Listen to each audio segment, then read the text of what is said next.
I'm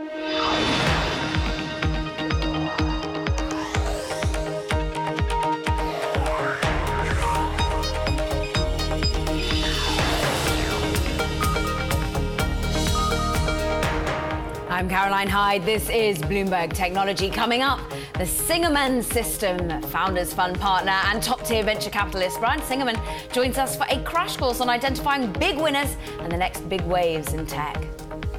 Plus, Silicon Valley's quiet unicorn unveils a new ad campaign, what Pinterest has in the pipeline to recapture public attention.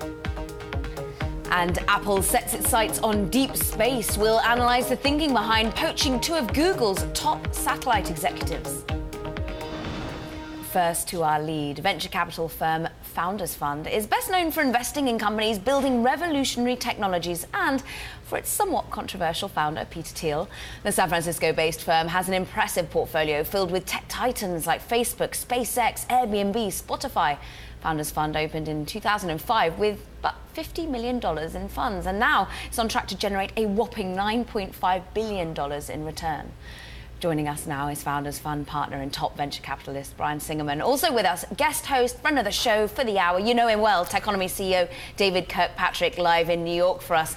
And David, I'm going to get you asking some questions to Brian. But Brian, first of all, tell us a little bit about your ethos, your venture capital focus, because you're a man who really has started to up the game, getting in deeper and deeper into certain investments. I hear you're a bit of a gaming man yourself, and is that the tested rule? Absolutely. So our strategy has always been invest in top-tier founders running strategically huge companies, regardless of sector, and go all in on the best ones. Put a huge amount of money behind our best companies, and that's been the secret to our success. You went all in, notably with, well, perhaps you went in with Oculus. You then regretted not going as big a share as you could have done. But what an exit for you. Oculus being sold to Facebook. We know it was a $2 billion deal as it was announced and structured by Facebook. F8 took over some of the news this week. VR, AR, this is certainly an area that Facebook's getting into. How do you see virtual reality and augmented reality, the spectrum changing? Yeah, absolutely. So Facebook is doing a fantastic job leading the charge for the next decade of communications. And they are playing the long game with the VR, AR, leading with both buying, obviously with Oculus, and developing new technologies. So I think you're going to see some exciting elements of communications, gaming, everything else, led by VR and AR over the next 10 years. Brian, David Kirkpatrick here. Another thing I'd be curious to hear you talk about, given your track record, is the Internet of Things, which sort of encompasses more and more these days. Is that something that you think about in those terms, and how important do you see it to be? Yeah, so we think about it in terms of how we think about everything. It's all about the micro company. We actually are very sector agnostic in that we don't think, oh, we need to invest in this specific sector. We think, oh, wow, this company is amazing. So if we saw an amazing company in the Internet of Things sector, we would absolutely go for it. But that's how we think of it more generally. Thinking about amazing companies, or the lack thereof, I'm looking at my Bloomberg US Startup Barometer. This is a means by which we measure how sort of active, healthy the VC system is, the startup system is in the United States. We're measuring how much money is going into startups, the exits that we're seeing. What then to exits at the moment, and how you see the health of perhaps IPOs? I'm looking at you with an investment in Spotify, Founders Fund has. Do you want these companies to be coming to the market as soon as possible, or laying low? Honestly, this is not a macro question. This really is a question that's independent for each individual company. At the board level, we discuss liquidity, financing, all aspects of that, whether to go public, stay private, and it's a really different decision for each company. So I don't think it has much to do with the macro environment, more to do with the individual companies. What's fascinating about Spotify is, of course, talk that it wouldn't actually be raising more capital when it sold shares. It might feel that it would just be exiting, helping give money to its investors, helping cash in for those who founded it, but not raise new capital, just list.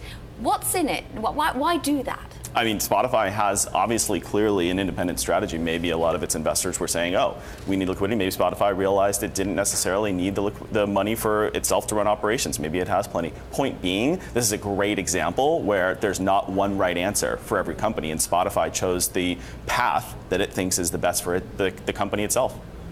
Brian, given you call it Founders Fund and you're so notoriously founder-friendly, and another thing that's been a big part of the VC industry for a long time is this idea of investing in the person, not the idea.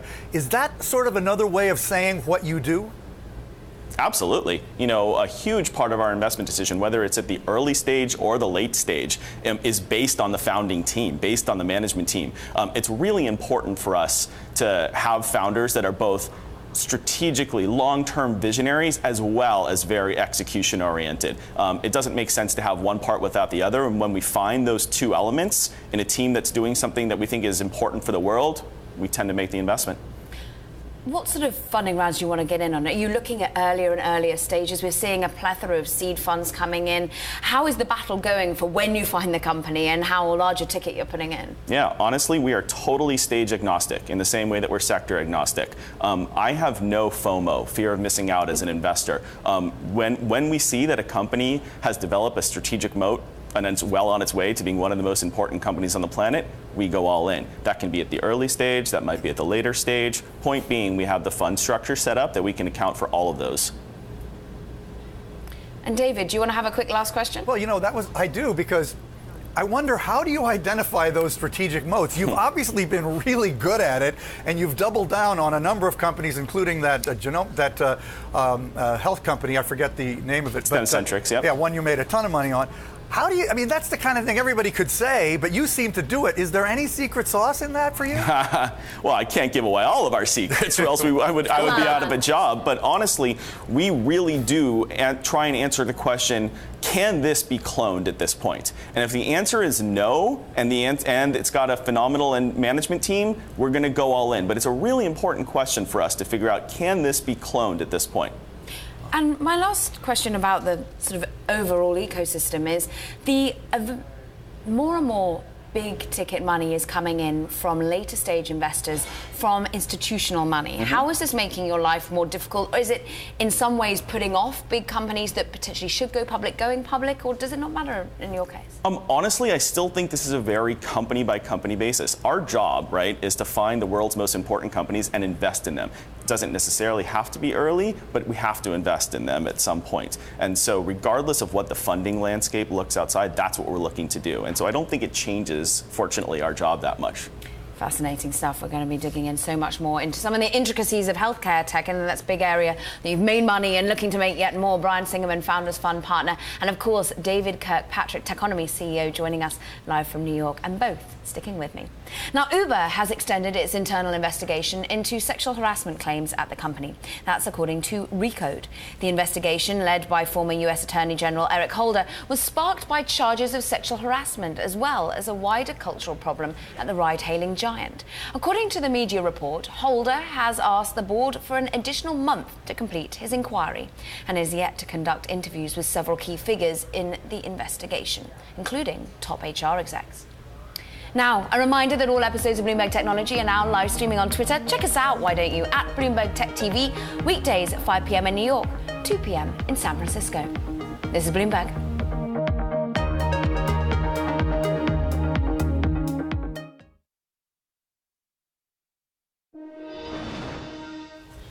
Now, we're back with Brian Singerman, partner at Peter Thiel's Founders Fund.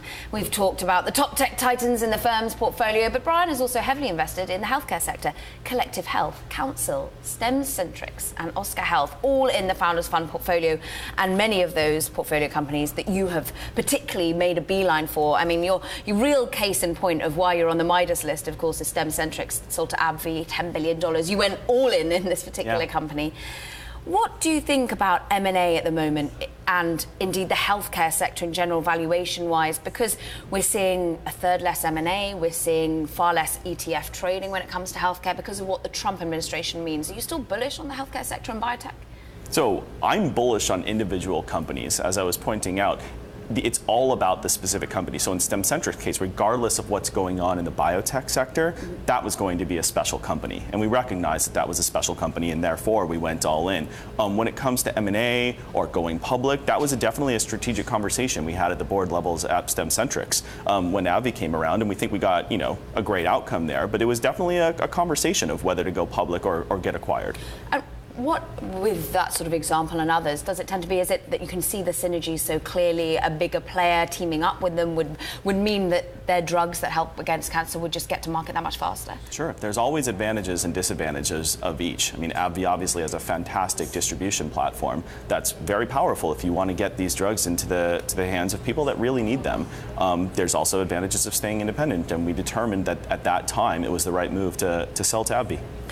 Looking at Oscar Healthcare is a fascinating one, not only because of what they're actually doing in terms of humanizing healthcare, making sure that also it's a cheaper way of insurance, which is so much in the prominence of the news, but also by who it's led by, co-founder, of course, brother to Joe Kushner.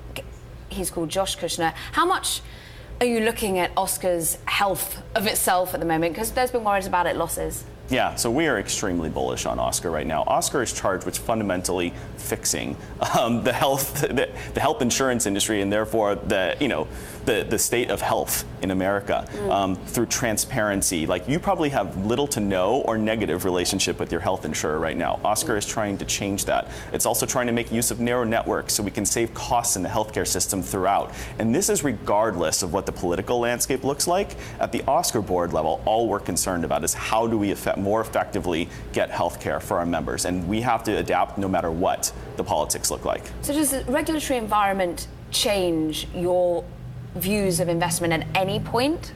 No, I think it may change tactics of the company, but it doesn't change the strategy, which is the fortunate thing. The fortunate thing is we're building a company that has a fantastic relationship with its members so that we can provide them the best health care possible. Obviously, the regulatory environment will change tactics of the company that we have to use, but it doesn't change the strategy. So how would Oscar's Health, for example's tactics change? I mean, if they made it possible to sell health insurance across state lines, we would adapt to that. There's all sorts of things that you have to, it impacts whether we go into different states, whether we try to go for different verticals in the health insurance space. Those things are all taken into account with the policy, but it does not change the long-term strategy of the company. What about the environment in which we live, not only political and regulatory, but also the pace of change? I'm fascinated every single day by the talk of disruption, about the talk of a universal basic income, the need to help those that are about to potentially lose their jobs, robotics, automation. Are you a technology optimist or pessimist when it comes to this sort of? Well, I can tell you that I am a world optimist, because I don't think it pays to be a world pessimist. And so I'm an optimist on the world, and I'm an optimist on humans' ability to adapt to any situation. Whether or not we go to a universal basic income or whether it's something else, we're going to adapt both as a society and human beings. For instance, I'm extremely bullish on one of our portfolio companies, Airbnb. It's currently involved with homes, but it has a nascent experience platform that I'm extremely bullish on when it comes to economy 2.0. I mean, the Airbnb experience platform can give people a way to monetize their skills, whatever that may be, in a way that we've never seen before in humanity. So I'm very excited about that over the next decade. You say that we will adapt as humans, but is it ever the responsibility of technology to help with that adaptation, or is it always a regulatory, political responsibility? I think we always try and help with that from a technology perspective, but you're not going to be able to artificially stop it. So you have to work with it and adapt with it, and have technology do things that are very helpful for society, but humanity has to adapt along with it, and that's what we're doing. Of course, you've got a lot of PR, dare I say, a lot of eyes on you because of your reputation and the investments you've made, the exits that you've delivered for Founders Fund. How do you feel startups are looking at you at the moment? Because there was some negative reaction to Peter Thiel's, shall we say, controversial and sometimes unconventional viewpoints. Has that changed in any way, how many startups you're able to get in front of you and really how attractive you are as a VC? Yeah, we're a collection of all individuals. We don't often agree with each other, let alone the rest of Silicon Valley. But we always offer a contrarian viewpoint, and some of the most experienced founders love that. A lot of experienced founders don't just want to be agreed with, they want to be challenged. And we welcome entrepreneurs who want to experience all sorts of different viewpoints and be challenged while maintaining the control that at the end of the day, it's the entrepreneur's decision. If they want to be challenged, they should come talk with us. Last question for you, geographical in nature. Yeah. Who's knocking on your door? Is it purely Silicon Valley, US-based startups? Where are you starting to see some of the excitement coming from? Because I'm a Brit, I'm sat here, is this the only hub I should care about, or what about some of the rest of the world? To be honest, we are seeing, especially at the early stages, we are seeing this come from all over the world at this point, which is very exciting. I actually think it makes a ton of sense to start a company elsewhere. People still may need to come to Silicon Valley to scale. We are fortunate to have a lot of the top tier talent in the world in Silicon Valley, but where you start the company is completely independent. We're seeing some fascinating stuff coming out of Europe right now, coming out of everywhere. Well, we hopefully will see yet more geographical diversification, and we'll look as to which investments you'll be making going forward. It's been fascinating having you here. Thank you so much for giving of your time. Thanks for having me. Ryan Singerman, partner at Founders Fund. Now, a major media deal which is on hold. The UK government delayed its decision on 21st Century Fox's plan to acquire the rest of pay TV provider Sky. That's until after the June the 8th election. The deadline for communications regulator Ofcom to complete its assessment has been pushed to June 20th. Now coming up, Pinterest is trying to set itself apart from the social network it is so often compared to. We'll dig into what's next for this 7-year-old startup. And a quick reminder of our interactive TV function. You can find it at TV Go on the Bloomberg. You'll not only be able to watch us live, but also see previous interviews and dive into any of the securities or Bloomberg functions we feature on the programme. This is for Bloomberg subscribers only, though, I'm afraid. Check it out, TV Go. This is Bloomberg.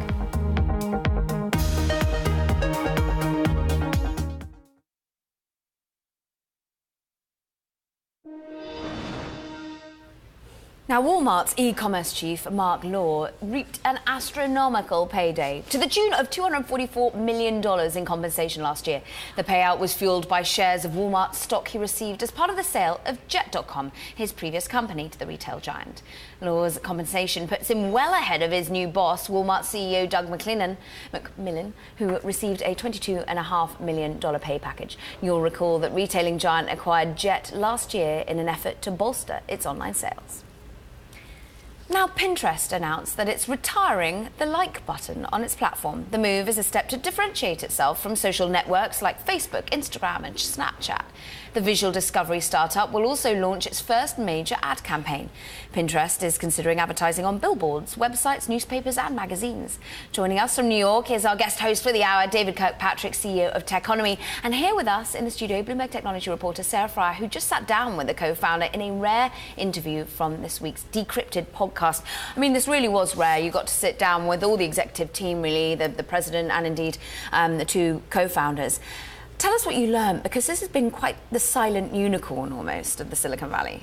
Yeah, you know, contrasting with what we think of as a disruptive Silicon Valley founder, this sort of, you know, sometimes even brash or even a little bit overbearing, these guys are nice. They're just incredibly, like, you know, slow and steady and thoughtful.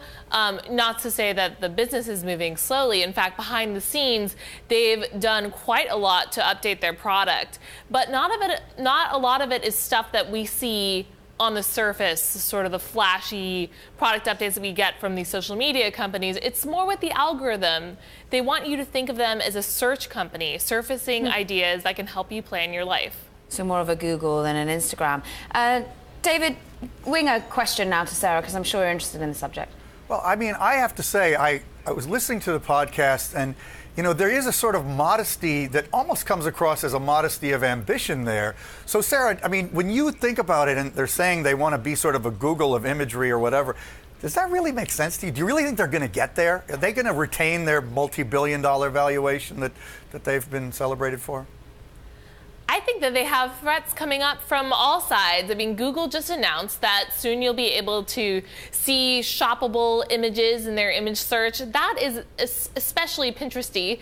Instagram just announced that you'll be able to save posts that inspire you in collections. That sounds a lot like Pinterest. So, you know, you focus on social media for much of your career too, David. This is a rule of the network, right? The larger network sometimes wins. And the biggest threat to Pinterest right now is that they have 175 million users. That's a healthy amount, but it's not the 600 million of Instagram or, you know, the whole world using Google. It is a threat. Sarah, I listened to the Decrypted podcast this morning, as I was in the gym, and loved, what you drew out in particular from some of these executives, and actually what they refused to sort of tell you. It doesn't look like it's quite got the stellar growth that we're expecting of many a startup unicorn-based company. They didn't want to say that growth was as fast as this time last year. Right. They wouldn't answer questions about that as much, and they also wouldn't talk about their eventual IPO. They said, we have no plans. And I said, okay, well, are you talking about it? And they're like, well, we can't say whether we're talking about it, but we have no plans. And so, but if you look at the little pieces that are coming together, I mean, they're hiring a very senior executive team. They're trying to sort of clean up their vision. This whole advertising campaign, even opening up their executives to talk to a reporter like me, all of these things are things you need to do in order to prepare for that eventual public offering. And certainly he confirmed that they wanted to remain certainly independent. It wasn't like they were looking for a sale in any way. Sarah, I really enjoyed the podcast. I have to say, Decrypted is where it's at when you want to get these sort of insights. I'm just going to ask David, what's your view, therefore, on whether we'll be seeing a Pinterest IPO anytime soon or at that sort of lofty valuation? I don't know. I think probably the valuation would be the challenge they have with an IPO anytime soon. I will say, among particularly younger women I know, the brand loyalty to Pinterest is very, very real, at least in the United States. So I think they have a strong business. The thing that surprised me most about Sarah's commentary and interviews with them was when they explicitly said they're not a social network. Really surprising. Yeah, that was a fascinating twist, and certainly trying to be moving in more into AI and computer vision. It's where it's at, but not that many engineers when it comes to it. Thank you very much indeed. Great insight from Bloomberg technology reporter Sarah Fryer. Check out the Decrypted podcast. And David Kirkpatrick, Techonomy CEO and Bloomberg contributor, sticking with us. You can hear more, of course, on this week's Decrypted podcast, available on iTunes, SoundCloud, and Bloomberg at NI Podcast.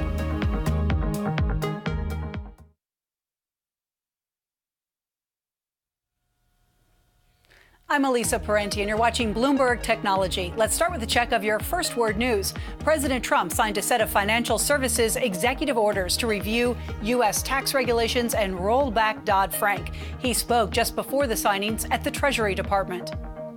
We have taken unprecedented action to bring back our jobs and return power to our citizens. It's been taken away. We've lifted one terrible regulation after another at a record clip, from the energy sector to the auto sector, and we have many more to go, and that's going to be happening over the next, I would say, 4 to 5 weeks. French officials have confirmed Karim Charoufi, the gunman who killed a police officer in Paris last night, was born in the French capital. They also say his car was loaded with weapons. Documents also found next to his body and in his car had messages which suggested support for Islamic State. That group claimed responsibility for the attack. France's prime minister is dismissing criticism from far-right presidential candidate Marine Le Pen in the wake of the attack. Bernard Cazeneuve says the French National Front party leader was exploiting the situation to score political points. Je veux rappeler à Marine Le Pen qu'en matière de lutte contre... I want to remind Marine Le Pen that in terms of the fight against terrorism is difficult, that laxity is not firmness, and neither is exaggeration a gauge of efficiency. Marine Le Pen demands the reinforcement of our secret services, but she forgets to remind the French people that her party voted against all the anti-terrorism laws.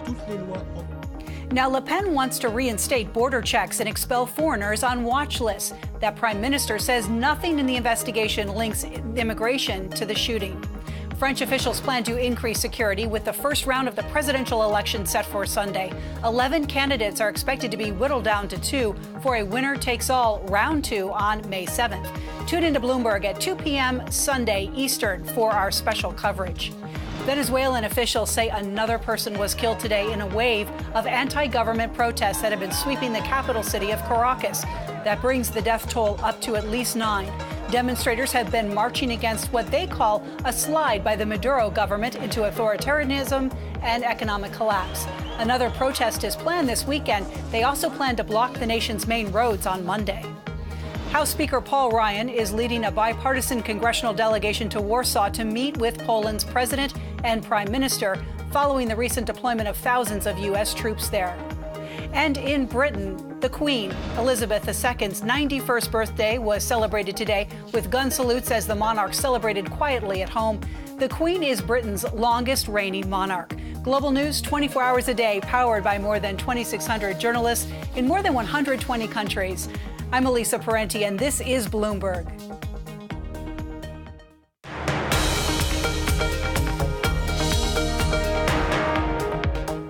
This is Bloomberg Technology. I'm Caroline Hyde. Now, earnings season is, of course, underway with tech giants from Netflix to Qualcomm and IBM reporting numbers this week. Joining us now for a deep dive on those earnings, plus other tech headlines that grabbed our attention, Bloomberg Technology Senior Executive Editor Brad Stone. Still with us from New York is my guest co-host for the Hour, Techonomy CEO David Kirkpatrick.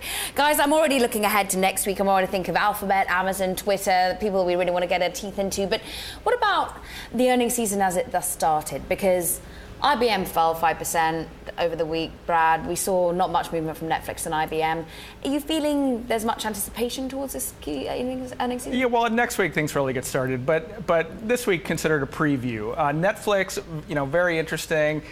User growth a little bit below analyst estimates, so the stock kind of wobbled a little bit. Netflix said that they didn't have that big production like a House of Cards this quarter to go and boost membership numbers, but net profits were up. It's interesting. When they don't have a new show, it tends to look more like a tech company, higher margins. When they do have a new show, it looks more like a media company. Investors don't quite know what to make of it. Yeah, David, it's always interesting watching Netflix, and it seems to be a little bit of an Amazon in its way that it does splurge an awful lot for future revenue, and we're expecting a House of Cards to help bump Q2 for it. But anything key stand out for you in terms of this week's earnings? Well, plethora. The fact that they, a little stumble hurts a lot in a company like that that's valued at $60 billion, which for a media company is a huge valuation. And let's face it, Netflix is basically a conventional media company that happens to have figured out the internet earlier than the others. But basically, the others are figuring out the internet. So in my opinion, long term, you're probably going to see Netflix seen more and more in conjunction with companies like Time Warner, Comcast, Disney, etc., than, compared to Facebook or Google, which has sort of been its history up to now. I mean, you're just talking about its particular valuation when its price to earnings is 187, according to the Bloomberg terminal. That is something to keep an eye on. No wonder it's so sensitive to its numbers and how they come out. Let's flick it on a gear and let's talk about F8, because that's what really captured the imagination here in Silicon Valley, because we heard from Facebook, really the next big bet being augmented reality, Brad, but we also heard about being able to understand words through your skin, being able to have mind reading. What did you think of it? Well, of course, I'm interested to hear what David thinks about this. But the augmented reality thing, a lot of people couldn't resist making the comparison to Snap, and of course, what it has been doing with augmented reality. I consider it to be the kind of Pokemon Goification of the world. Can we bring all these digital wonders to our phones, overlay it with real reality, come up with new solutions? Zuckerberg obviously is insanely competitive. He is going obviously where Snap is, and then with the Building 8 stuff, the skin connectivity, obviously there's a goal there to create a long-term vision that can maybe inspire investors and customers and developers who they're sat in front of. David, you're a man who's written the book on Facebook. What did you think of F8? Well, I guess I have a slightly less cavalier view than Brad, partly because I think with Facebook, I've followed them so long and so closely and seen them do things so many times that people thought they wouldn't be able to do. So number one, on the augmented reality, I think it is the right move for them. I think it's extremely smart that they're talking about that more and virtual reality less, even though they bought Oculus, because I think in the long run, augmented reality is what really solves a lot of their biggest problems. And if you think about this extraordinary letter that Zuckerberg wrote a month or so ago about how he wants to be the community for the world, the reason it's so hard for him to do it is because it's all virtual, and virtual stuff takes us away from the real world.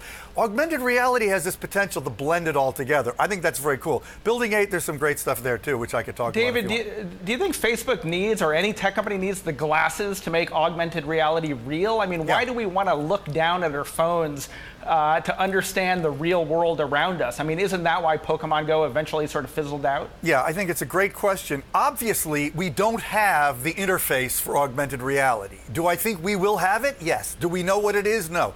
Do I want to have a big stupid glasses on my face? No. And I think, but that doesn't mean that there isn't a way for some clever innovator to come up with a new combination of technologies. It happens time and time again. I think it's so clear that augmented reality is what essentially we want and need, that I'm just waiting for somebody to invent the interface. Invent the interface. What we want and need apparently came to a light this week as well, because what we don't need is a $400 juicer that we could actually squeeze the vegetables and fruit out of a pack with our hands, it would seem. This was such a great scoop, Brad.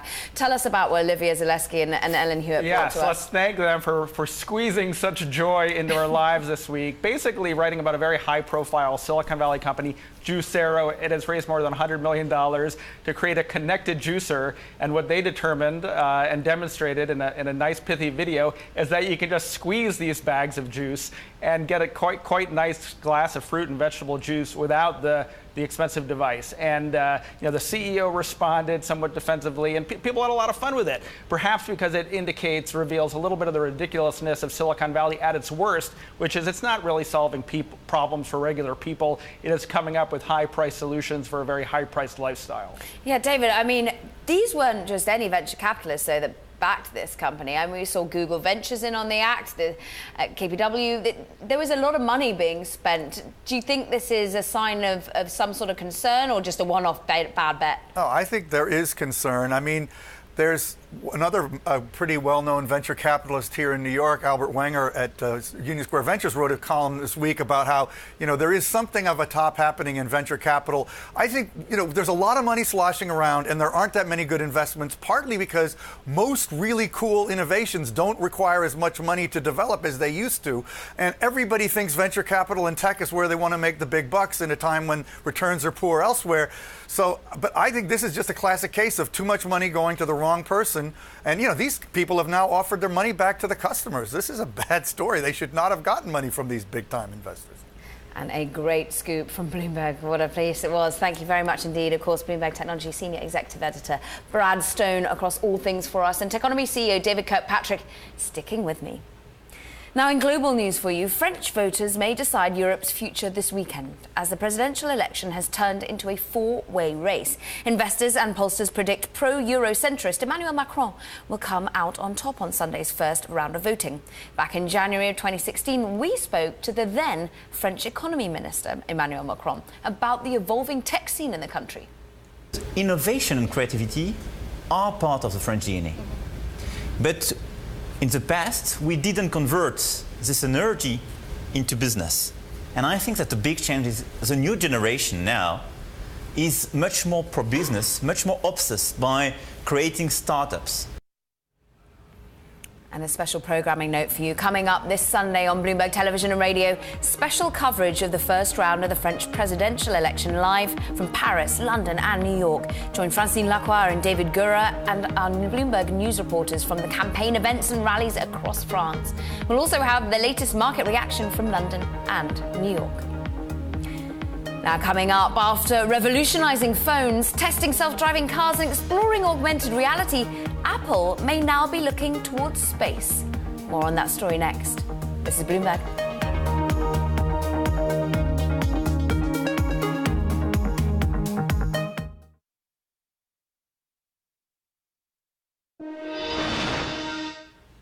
Now, in this edition of Out of This World, Apple may be looking to the skies. The iPhone maker has recruited a pair of top Google satellite executives for a new hardware team. That's according to people familiar with the matter, who say it could be a potential move by the tech giant into the field of satellite design and operation. Now, big tech companies are looking to connect billions of people said to be without internet access, in part by providing broadband access through satellites in low Earth orbit. Joining us now to discuss Bloomberg Technology's Mark Gurman, and still with us from New York is my guest co-host for the hour, David Kirkpatrick. Mark, great story that you and Mark Bergen also worked together on, because what is really the desire here? Is it all about satellites for Apple now? Absolutely. Apple is looking into all sorts of new areas. Like you said, AR, cars, we covered all of this. Now we're jumping into a new space that we're going to focus some attention on. Yeah, that's right. That's right. The sky, space, whatever you want to call it. So Apple hired two of the world's top leading experts in satellite hardware technologies, John Fenwick and Mike Trella, both from Google. They worked at a company called Skybox earlier, and they produce satellites as well. So we're not 100% clear on what Apple is going to be doing in the space, but now they have a hardware team with two of the best in that space. So we'll see in the near term and in the long term what they're up to. David, get in here. Well, I mean, when you hired Gurman, they called him a scoop machine. This guy just keeps turning out amazing stories about Apple. But I have to say, I think it makes sense. And here's why.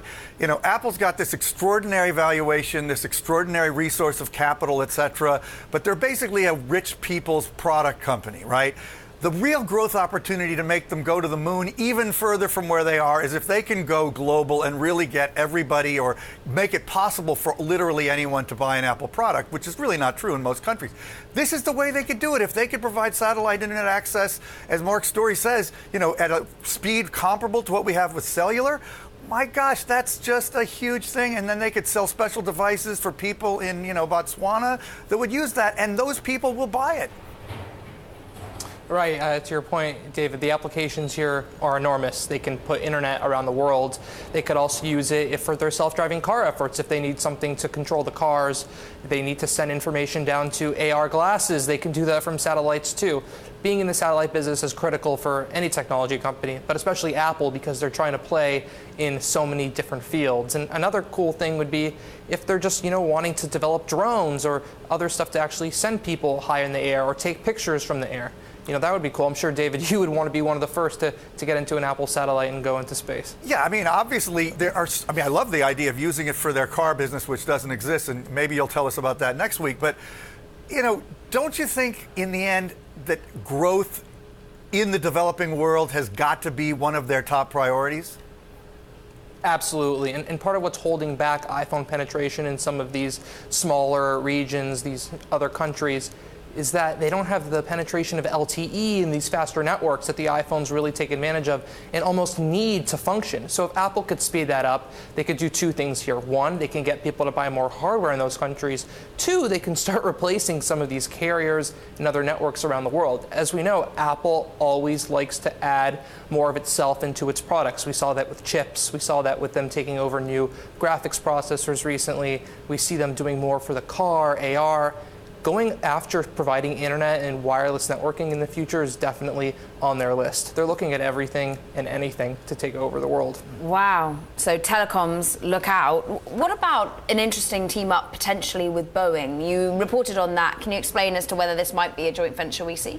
Well, this is part of their, attempt to look at new businesses. Apple has so much cash, and they were definitely in talks with Boeing about Boeing's new internet broadcasting system through these constellation, as they call it, of satellites. If it doesn't work out for Apple internally to build their own, maybe it'll work out for them funding. They like to look at other companies before they, jump into those spaces. For example, Apple and Didi, their partnership, Apple gave them $1 billion to grow across Asia. Mm-hmm. And now Apple's looking at self-driving car technology of their own.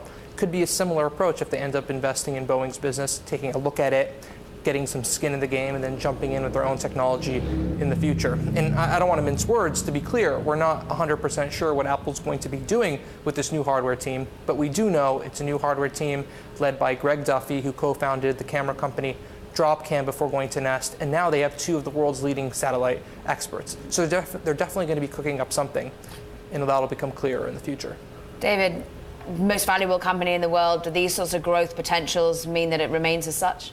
Well, there have been a number of good arguments recently why Apple can still grow from where it is, and I have historically been a little skeptical about that, but I'm starting to change my tune and think that really maybe Apple still has moon to go towards. I just looked at, Boeing's market cap. Apple could buy Boeing and still have in cash and still have half of its cash left over. I mean, this company's got amazing opportunities.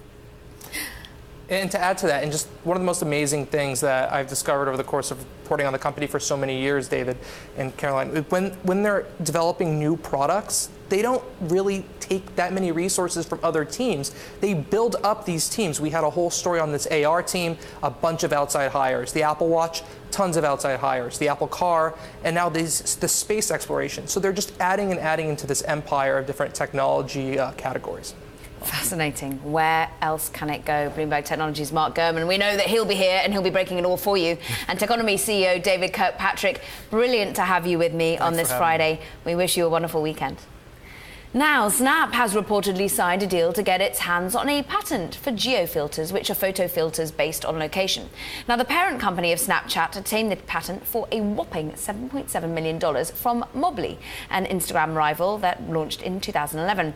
This according to TechCrunch. Now, according to Snap's S1 filing for its IPO, of the $400 million in revenues the company has, $360 million is made by selling geofilters to advertisers. So the purchase could also give the company leverage against competitors such as Facebook, who has incorporated similar features of late. Now, coming up, more than 1 billion people are expected to participate in Earth Day events on Saturday. We'll explore how one of the biggest tech companies on the planet is pushing its own green agenda. This is Bloomberg.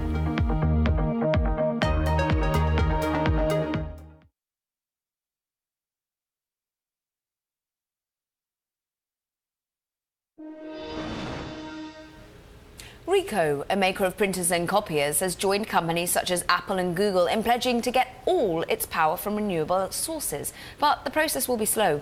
The Tokyo-based company announced clean energy will supply 30% of the electricity it uses at its offices and factories by 2030 and 100% by 2050. And ahead of all-important Earth Day, Apple has released a new report detailing the company's initiatives to become more sustainable. Apple is now powering 96% of its operations with renewable energy and is thinking outside the box to keep this initiative going. It also recently purchased more than 300,000 acres of forest, helping to reach its goal of protecting enough sustainably managed forests to cover all its packaging needs. So earlier this month, Apple's VP of Environment, Lisa Jackson, spoke to Bloomberg's David Gura about the company's carbon footprint and the China Forest Project. For Apple itself, I think we looked at it and said our carbon footprint is 38, million metric tons a year. That's more than some small countries. It's, if you look at it in the world's average, it's less than 0.1% a day of what the world does. And so one of the things we also say is you can't change the world and deal with climate change if all you do is make yourself green. And so we have to, Apple's about innovation. Apple's about being the first to something. So when we find something, now the idea is, how can we help our suppliers get green? How can we help our customers feel good about the clean energy that they may be able to access and that we're accessing on their behalf for stuff like FaceTime or when you, send an iMessage, knowing that that's running through a data center that's running on clean energy. You're part of it. Let me close just by asking you for your message to companies thinking about doing things differently, thinking about moonshots, as they're often called in Silicon Valley or in tech. I know that Apple has a forest in China. That strikes me as something that must have been an off-the-wall idea at first. Give me an update on why you have that forest there, what the status of that is, if we could see something like that elsewhere. And then, more broadly speaking, how you agitate for change like that within a company like Apple. The forest came from a conversation with a group of women. We went out, leaders at Apple, I was sort of get to know Lisa Jackson, and one of the women said, why don't we just buy a forest? We use all this wood pulp to make paper for our packaging. And, Apple packaging is gorgeous. And, we want it to be sustainably sourced material.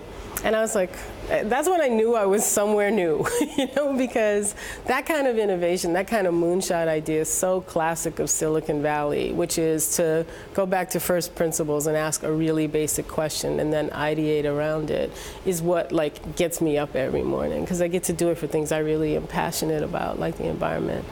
And that evolved into finding a partner. In China, it's WWF, World Wildlife Fund. Here in the U.S., we also do it with the Conservation Fund. And they are, purchasing, protecting working forests in this country on the East Coast and then in China, and setting that land aside to be worked and managed sustainably. So we can now say, as of this year, because of the project in China, it's about to be certified, 320,000 acres, and we're covering our paper footprint with the forests that we've already set aside. And they'll always be working forests, which means people have jobs, but you also have the environmental protection of a beautiful place and a landscape really important for clean air and clean water and climate change.